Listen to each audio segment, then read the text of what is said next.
Primero le voy a decir que Alfredo Gutiérrez Ortiz Mena, ministro de la Suprema Corte, renunció al cargo ejercido desde noviembre de 2012. Rechazó ser un candidato adecuado para un cargo dependiente del apoyo popular, del voto pues, a pesar de contar con capacidades probadas. La función de ministro, dijo, no consiste en validar la voluntad de las mayorías, sino en resguardar los derechos de quienes más lo necesitan. Gutiérrez Ortiz Mena señaló que renuncia no como quien abandona una tarea inconclusa, sino como quien entiende que los cargos públicos son préstamos temporales para ser desempeñados con decoro mientras dure el encargo. El verdadero triunfo, concluye, no es aferrarse al cargo, sino saber cuándo dejarlo. Nadie es indispensable. El ministro decidió presentar la renuncia dentro del plazo establecido en la reforma judicial, es decir, pasado mañana, 31 de octubre. De no hacerlo, de esa manera, la renuncia extemporánea solo sería válida si mediara una causa grave, como lo marca el artículo 98 de la Constitución. La renuncia del ministro Gutiérrez Ortiz Mena surtirá efectos a partir del 31 de agosto del año que viene, un día antes precisamente de que los ministros electos por voto popular puedan iniciar gestión. Sobre todo esto, Ricardo Monreal, coordinador de Morena en San Lázaro, reconoció los beneficios otorgados por la reforma judicial.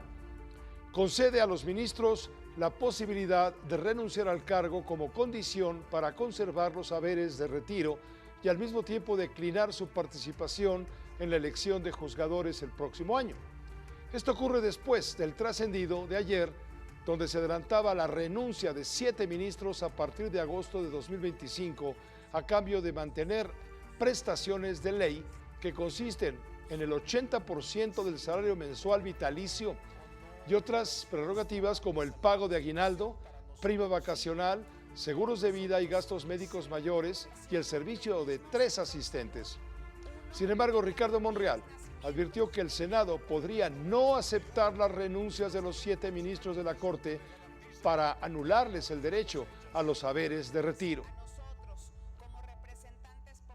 Lo que ellos están haciendo es renunciar con efectos para agosto para recibir los haberes, porque los que vengan no van a recibir haberes.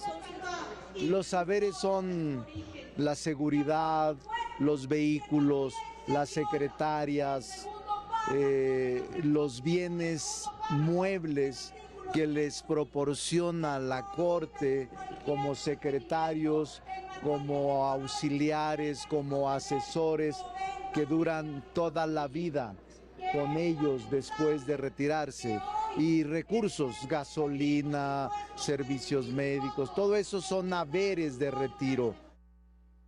Usted dirá, bueno, ¿y por qué están hablando de 7 ministros que van a renunciar y no de 8? Porque 3 se quedan, han dicho que no van a renunciar, que son las 3 ministras que son afines a la Cuarta Transformación.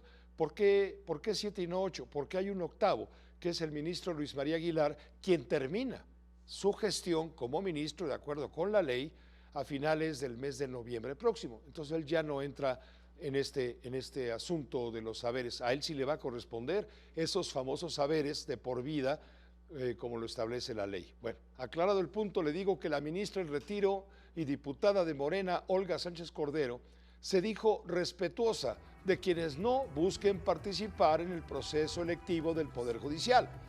Las renuncias de algunos integrantes del máximo tribunal son acordes a la reforma al Poder Judicial, lo dice claramente la reforma. Cabe recordar, tras renunciar a la Suprema Corte en 2015, la hoy diputada Sánchez Cordero recibió los beneficios que le otorga la ley de por vida. Lo mismo el ministro en retiro, Arturo Saldívar, hoy coordinador general de Política y Gobierno de la Presidencia de la República. Ellos sí renuncian, tienen mi respeto a su renuncia, y si no renuncian también tienen mi respeto a su determinación. Siendo ya la reforma una realidad y una norma constitucional, pues nos toca actuar en consecuencia. A propósito, en la mañanera, la presidenta de la República acusó plan con maña por parte de los 7 ministros disidentes de la reforma al Poder Judicial. La renuncia de los integrantes de la Corte es para garantizar sus saberes de retiro. Se llevan un muy buen dinero, dijo Claudia Sheinbaum. Entonces, ¿por qué presentan su renuncia? Esa parte no la quitan de la Constitución. Es que si presentan ahora su renuncia, se van a ir con todos los saberes de retiro. ¿Sí se entiende? Si no presentan ahora su renuncia, entonces ya no tendrían los saberes de retiro. Saberes de retiro es todo lo que se llevan los ministros y ministras cuando se retiran de la Corte, que es un montón de dinero. Y ya le dijimos cuáles son esos privilegios, vamos a llamarles así, esos saberes de retiro. En la contramañanera judicial, el magistrado Juan José Olvera López se refirió al proyecto presentado por el ministro Juan Luis González Alcántara Carrancá sobre la reforma judicial.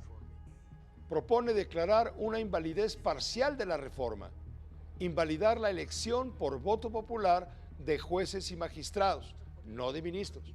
Sin embargo, considera que debe continuar el proceso de 2025 para ministros de la Suprema Corte y magistrados del Tribunal Electoral. Juan José Olvera destacó el trabajo de la Suprema Corte, que dijo está haciendo un esfuerzo de prudencia para volver al orden constitucional, el cual se encuentra totalmente comprometido en este momento. Una crisis, pues. El proyecto no detiene el trabajo legislativo precisamente sobre la reforma judicial. Me parece que el edificio, la estructura de la carrera judicial debe mantenerse intacta y es lo que están ellos ofreciendo con este ejercicio. Me parece que más que ahondar la crisis es una muestra de querer ponerle fin a ella. De alguna manera también se está haciendo un esfuerzo de prudencia para volver al orden constitucional que se encuentra totalmente comprometido en este momento. Quiero con esto decir que en este caso está siendo más prudente el juzgador que las partes.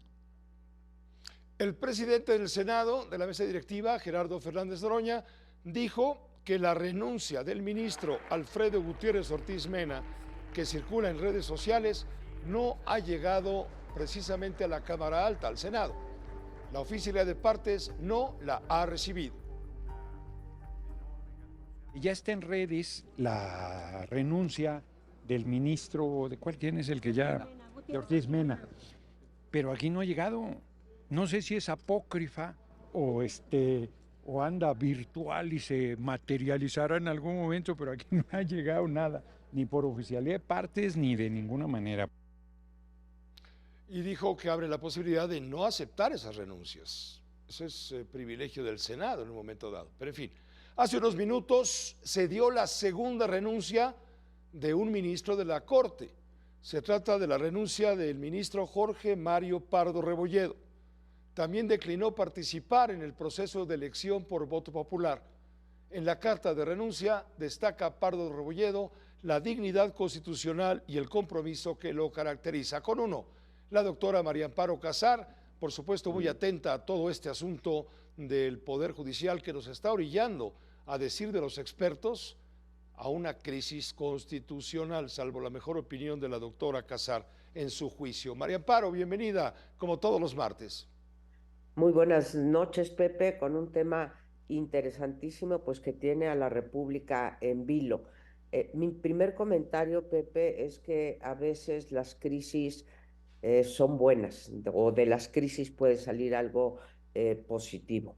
A mí me gustaría felicitar a los ocho ministros y ministras de la Corte por este esfuerzo de conciliación que están haciendo. Si a mí me preguntas, me gustaría que invalidaran también la elección de ministros y ministras de la Corte, pero bueno, están tratando de acercar posiciones y tratar de evitar una crisis constitucional mayor en la que ya estamos metidos.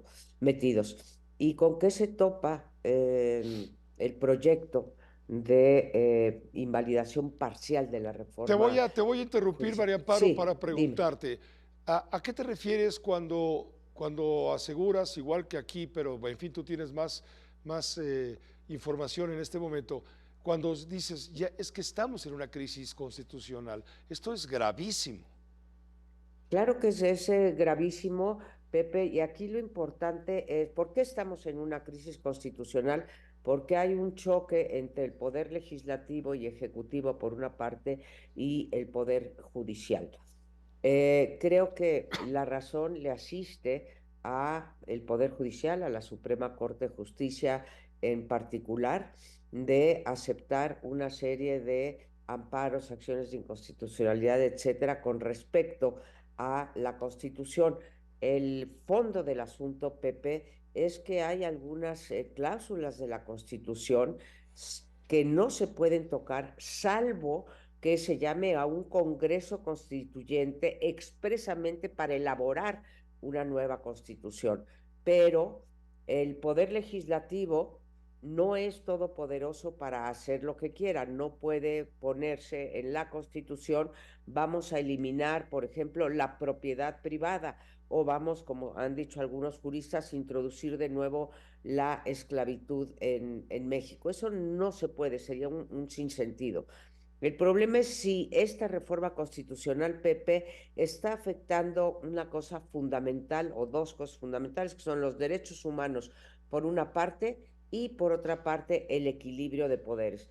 Creo que no faltamos a la verdad, Pepe, y tantos martes que he estado contigo y tus otros colaboradores, a quien respeto mucho, en donde hemos visto cómo se ha ido erosionando la democracia en México y concentrando los poderes. Este es el último clavo, porque estarás de acuerdo conmigo que haya sido como haya sido, el poder legislativo y el poder ejecutivo están en manos del mismo movimiento, de la misma ideología, de la misma mayoría, etcétera, y ahora con una reforma constitucional que ya viene desde el 5 de febrero, quieren, digamos, poner en la letra, en el espíritu y la letra de la Constitución, que se terminó la independencia y la autonomía del Poder Judicial.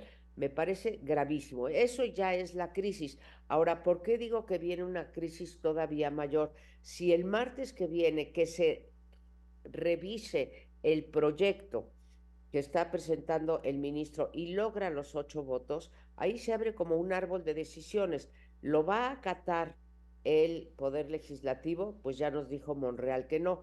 Quedaría otra que no he escuchado que se mencione. Aún pasándola, aún aprobándola, la presidenta podría vetar esa reforma constitucional, y ahí creo que Claudia Sheinbaum mostraría su talante democrático. Entonces, todavía va a correr mucha agua bajo el puente y vamos a ver en qué acabamos. Pero yo esperaría que este esfuerzo de conciliar por parte de los ministros no caiga en oídos sordos, Pepe. Muchas gracias, María Amparo Casar. Mucha agua pasará todavía por el puente, mucha Pepe. más agua, y estaremos contigo, por supuesto, para narrar la crónica de Pepe. esta situación. Gracias, María Amparo. Buenas noches.